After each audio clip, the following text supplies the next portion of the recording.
Assalamualaikum warahmatullahi wabarakatuh. Salam sejahtera buat kita semua. Salam, Om Swastiastu, Namo Buddhaya, salam kebajikan. Balik lagi di channel YouTube Afif Safif, pakar bola mengomentari sepak bola dengan kebahagiaan. Dengan kesedihan. Sesedih kita menyaksikan pertandingan timnas Indonesia U20 yang kalah 3-0 dari Iran ya. Balik lagi di pakar bola. Kali ini kita di studio 1 ya, set rumah namanya nih buat teman-teman. Semoga kalian yang menonton semua dalam keadaan sehat walafiat. Yang lagi sakit segera diangkat penyakitnya, yang belum kerja segera mendapatkan pekerjaan, yang temannya masih punya utang segera dibayar sama temannya. Oke. Kali ini ya jangan luput dari sorotan, jangan luput dari dukungan. Gue mau ngebahas seputar timnas Indonesia U20. Kita mungkin menanti-nanti tentang timnas senior ya di tangan Patrick Kluivert dan jajaran. Kita juga menanti mungkin Liga Champions, Liga Domestik yang semakin seru, jagoan-jagoan kita. Tapi ada aset-aset, ada cikal bakal para pemain yang akan menjadi atau mengisi skuad timnas senior, atau menjadi pemain yang bisa mengharumkan nama bangsa Indonesia, yaitu timnas Indonesia U20. Ya, walaupun kita baru saja mengalami kekalahan 3-0, ini gue akan review karena gue siaran kemarin bareng Aldi Bawazir, ada Ole dari Grombol tuh, dan ada Papa Greg Nokolo, legend, idola gua, idola kita semua lah. Kalau kita nonton Liga Indonesia, anak 90-an apalagi itu udah pasti seneng ya, diwarnai hidup kita sehari-hari menonton sepak bola dengan Papa Greg Nokolo. Dimanapun dia bermain, selalu mencetak gol, selalu menjadi key player karena mentalitas dan profesionalitasnya yang sangat luar biasa. Nah, langsung aja kita bahas Indonesia yang berhadapan dengan Iran ya di Piala Asia 2025 U20. Ya, kita kalah 3-0 dengan gol yang dicetak oleh Hassam Nafari, ada Ismail Golizadeh dan terakhir gol Mobin Daghem. Ya. Dan gol semuanya mirip bola atas. Tidak pernah ada antisipasi, tidak pernah ada gangguan ketika Iran melakukan bola atas. Ya, Iran bermain dengan 4-4-2, Indonesia bermain dengan 4-2-3-1. Ya, ini anak asuhan coach dari Indra Safri yang juga membawa para kayak pernah dengar para coach Indra Safri yang menggandeng legend juga, ada Coach Kurniawan di sana dan ada Coach Bima Sakti ya. Jadi Coach Indra membawa para legend Kurniawan dan Bima Sakti karena mereka terkenal dengan jiwa kebapaannya yang sangat cocok banget, apalagi untuk anak-anak muda, usia muda ya. Dia ngerasa kayak ini bisa jadi bapak selain jadi pelatih karena mereka juga butuh itu. Nah, terlepas dari itu, sebelum gue mau review, kita harus disclaimer dulu bahwa Iran adalah tim sepak bola yang memang levelnya itu di atas Indonesia. Ya, gue bukan mau kayak ngepoles-poles atau menjadi PR timnas U20, enggak. Tapi ini harus gue tahu, ini harus gue kasih tahu. Kita juga harus mengerti bahwa Iran ini memang berada beberapa level di atas kita. Ya, secara sepak bola, kemajuan sepak bolanya, secara peringkat, mungkin secara liganya berkembangnya seperti apa ya, secara kualitas.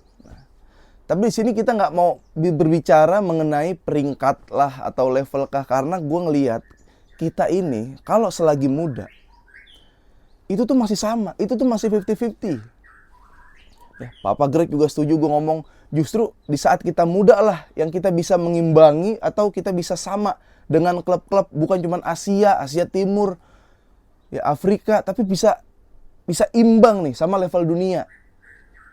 Ya, karena kalau kita semakin muda kayak ya udah lu sama-sama baru lahir, lu sama-sama baru tumbuh. Cuma kalau udah U20, setiap kata itu maknanya banyak. Dari disiplin, dari kesiapan. Dari dua kata ini aja dulu lah. Kita sama nih. Usia mungkin sama, gue nggak tahu pemain Iran ada yang malsuin KTP atau enggak, ada yang malsuin umur gitu, panitianya ada yang jebol, gue nggak tahu. Ada beberapa pemain yang gue ngelihat perawakannya itu kayak nggak U20. bahkan U20 banget nih gitu. Tapi gue nggak mau bahas itu. Bahas masalah disiplin. Kan sama umur. Anggaplah semua umur sama. Ya, dan juga pemahaman-pemahaman taktik yang ya sedikit beda lah itu. Tapi kenapa seakan-akan kita kalau di lapangan yang U20 khususnya itu kayak kalah jam terbang. Itu kayak ini kok Iran lebih kayak udah sering main. Ini kok Iran udah kayak senior. Dia tahu harus ngapain, unggul 1-0 harus ngapain, babak pertama mau nambah kayak gimana caranya, pergantiannya kayak gimana, kayak lebih siap gitu. Indonesia, timnas kita itu persiapan udah dari lama. Kita TC lama banget ya, sparring, kita uji coba sama tim negara-negara lain. Bahkan dari Desember itu udah mulai pengokohan ke pelatihan. Ya suasana udah harmonis, udah siap tempur gitu. Tapi tetap ketika di lapangan pemain banyak yang kram lah dan terlihat beda aja. Kalau Papa Greg bilang, dan gue juga setuju, kita nggak ada Liga Anak Muda. Liga Anak Muda U20, U23 gitu. Kalau Suratin kan masih lebih muda lagi. Suratin lebih muda lagi. Liga Kompas mungkin, Liga Top Skor itu lebih muda lagi. Dan itu kan juga ada yang didukung pemerintah, ada yang independen. Kayak gitu. Apa? Liga 3. Liga 3 kan ada peraturan regulasinya juga yang kayak pemain senior hanya boleh 5 gitu. Dan pemain 5 atau 4 lah. Kalau pemain junior di bawah umur 20 itu banyak gitu. Tapi kan liganya 3. Kualitas dan levelnya beda. Sementara Iran itu 14 pemain itu masih dari timnas U17-nya Iran. Ya, dan pemain-pemain Iran juga banyak. Ya, ada beberapa pemain Iran yang main udah di liga senior. Kayak gitu. Mereka udah percaya junior, mereka udah percaya mix-nya seperti apa di lapangan. Jadi emang kompleks sih kalau diurutin. Itu secara kayak kesiapan, kayak disiplin. Nah, gue sebenarnya nggak terlalu pantas ya kalau ngomong disiplin karena gue juga bukan atlet. Mungkin lu bisa tanya sama atlet-atlet. Kalau menurut gue, Papa Greg itu dia atletnya atlet ya. Untuk ukuran sepak bola Indonesia, dia atletnya atlet loh. Ya, gimana pola hidupnya, pola gymnya, pola kesehatannya. Jadi gue ngerasa ya ini patut dicontoh lah Papa Greg lah.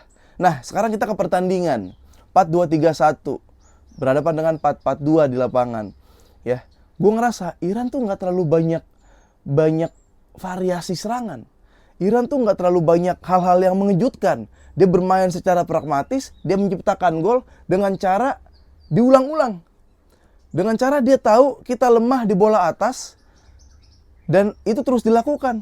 Kalau kita nggak memperbaiki, ya selagi kita nggak memperbaiki, Iran akan melakukan itu terus-menerus. Dan itu terbukti berhasil. Jadi 4-2-3-1, kita kan udah, kalau gue ya khususnya gue udah nge-save beberapa pemain-pemain, nama-nama pemain timnas U20 ya. Kayak yang tampil memukau, Donitri sebagai kapten tampil memukau, Iqbal di tengah, back tengah, terus Ragil dan si Tony gitu, Jan Revan tentunya gitu. Jan Revan sih yang nggak terlalu terlihat banyak karena nggak ada suplai bola, karena kita nggak menguasai bola gitu. Sementara ketika kita counter, kita juga transisinya nggak terlalu cepat. Nah, masalah gini, nggak terlalu banyak lah gua deep tentang taktikal ya. Mungkin kalian juga ada yang lebih ngerti. Dari cara kita kebobolannya aja, kalau ditanya kenapa kebobolan, awareness defense. Kita garis pertahanan itu udah bagus. Kita kalau menutup jalur darat itu udah bagus. Ya, Papa Greg bilang, kita nggak pernah man-to-man marking ketika ada bola-bola set piece atau ada bola-bola atas. Itu yang menyebabkan Iran ini secara leluasa bisa mengeksploitasi bola-bola atas.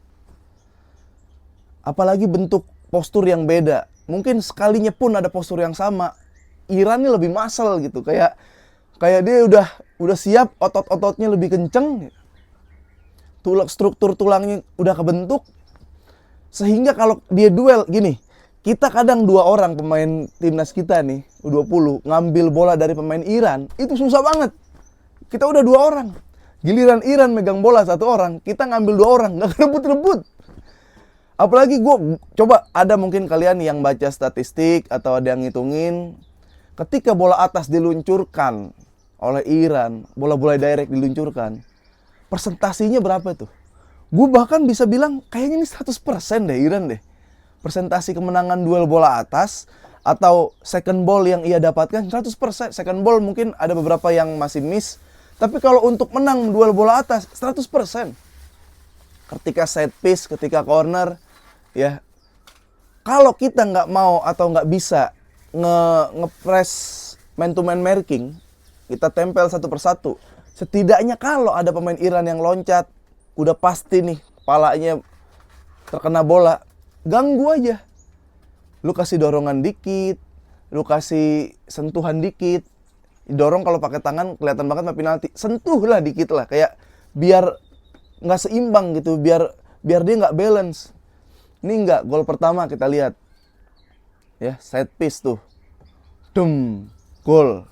Menit 3 atau menit 4 gitu, ngaco langsung jadi ngerusak semua.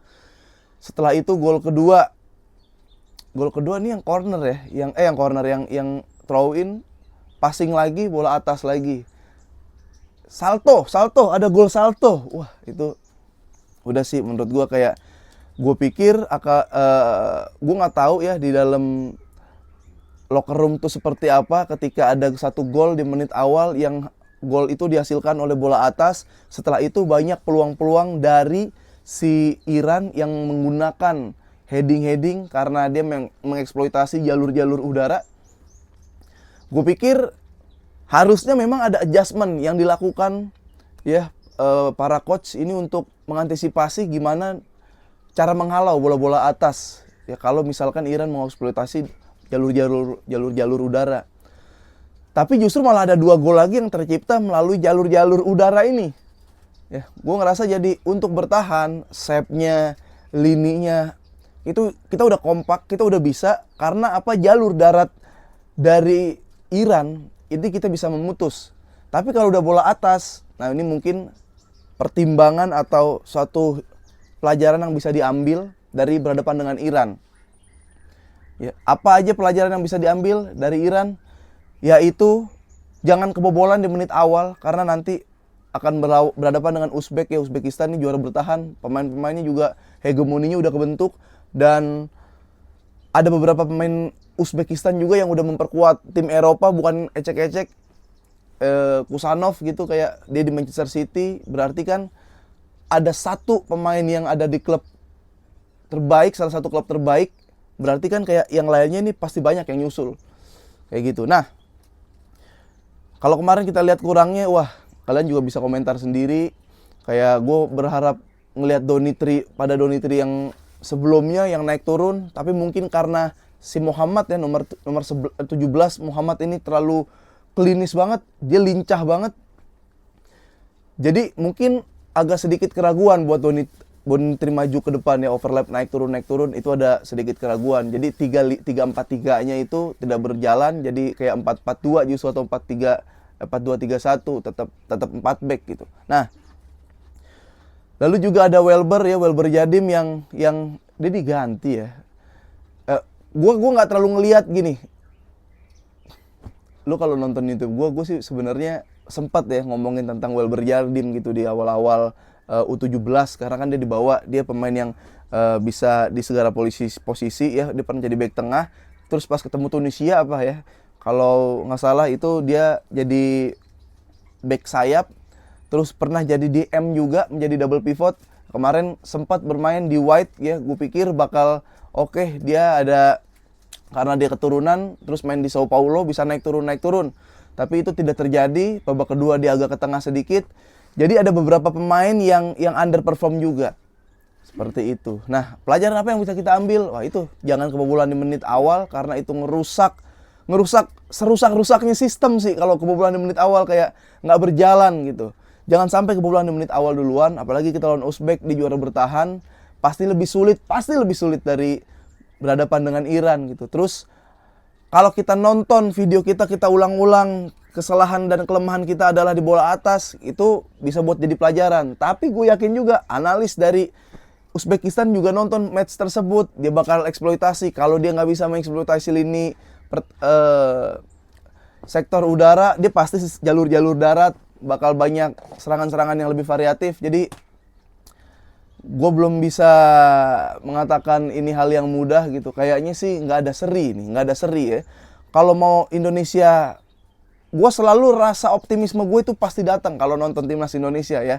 Jadi nggak ada seri. Kalau emang terjadi, ya udah ini yang terjadi di lapangan. Kalah. Jarang kan ada orang yang bilang kalau kalah tuh kalah, ya udah timnas Indonesia U20. Tapi nggak ada seri. Kalau kejutan terjadi malam itu, ya Indonesia menang. Jadi kayak kita ngincar seri lawan Uzbek, nggak bisa seri. Kalau nggak kalah ya menang. Kalau nggak kalah ya kejutan banget, miracle-nya ya win.